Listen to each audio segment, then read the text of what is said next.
Bienvenue chez les douceurs de Maïlis, je vous retrouve aujourd'hui pour une nouvelle vidéo et on va préparer ensemble un pain à la semoule, donc pour ce qu'on appelle kesra en arabe. Donc on va le réaliser, donc je sais que tout le monde sait le préparer, mais là je vous montre juste ma façon de faire pour toutes les personnes qui ne savent pas forcément le faire et qui souhaitent l'essayer. Donc ici j'ai 1 kg de semoule, donc moi je prends de la semoule très fine. Donc je vais rajouter de l'huile, donc là j'ai la moitié d'un verre à thé.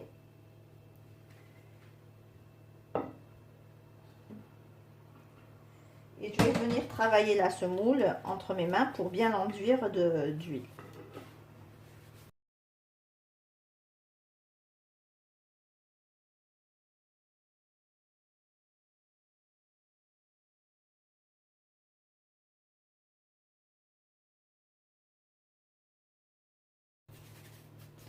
Donc voilà, une fois que j'ai fini avec l'huile, je vais rajouter donc là 2 cuillères à café de sel.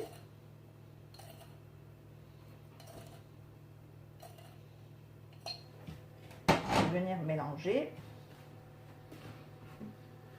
Et je vais rajouter donc une cuillère à soupe de levure. Donc moi j'ai de la levure boulangère instantanée, donc je vais pouvoir la rajouter directement sur la semoule. Sinon vous la faites un petit peu mousser 5 minutes dans de l'eau tiède pour avoir la levure bien dissoute. Et je vais venir donc arroser d'eau tiède.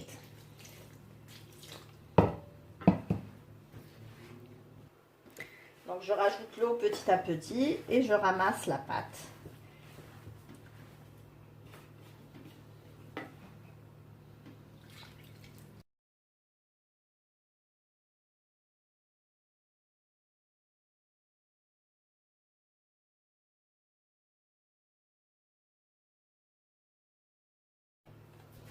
Donc ni trop dur ni trop liquide, voilà, donc c'est plutôt cette consistance là.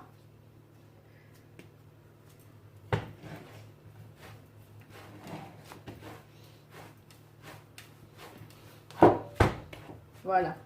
Une fois la pâte ramassée, donc je vais la couvrir et la laisser reposer pour une demi-heure à peu près et ensuite on viendra la pétrir.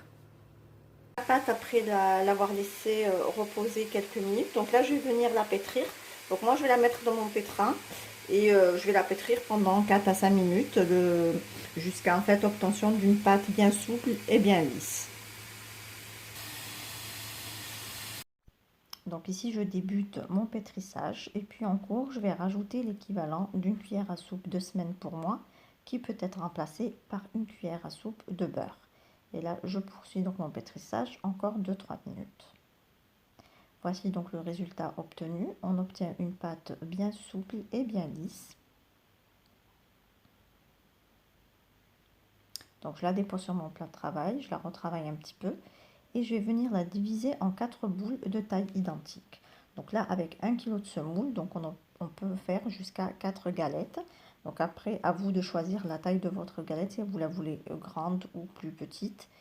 Et aussi si vous voulez une quantité supérieure ou inférieure, à ce moment-là, soit vous rajoutez de la semoule, soit vous diminuez la quantité de semoule.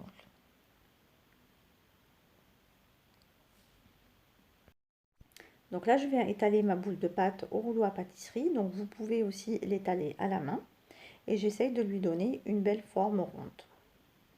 Alors c'est pareil pour l'épaisseur de la galette. Donc si vous la voulez beaucoup plus fine, donc il faudra l'étaler un peu plus. Et si vous la voulez un peu plus épaisse que la mienne, donc vous l'étalez légèrement au rouleau, mais vous laissez une certaine épaisseur. Donc là, je poursuis ainsi jusqu'à épuisement de ma pâte.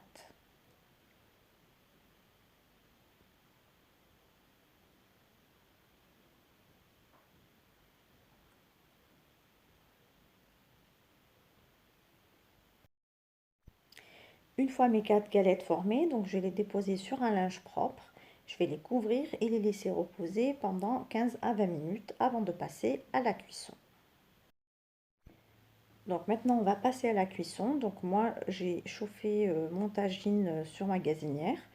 Donc pendant 1 à 2-3 minutes à grand feu. Et ensuite je baisse le feu, donc je le mets à feu moyen. Et je dépose donc ma galette dessus. Je la fais cuire quelques minutes de chaque côté. Et puis ici, j'essaye de faire cuire également les bords, parce que moi j'aime bien quand les bords sont bien cuits. Donc voilà, je la fais rouler en fait sur mon tagine pour bien faire cuire les bords.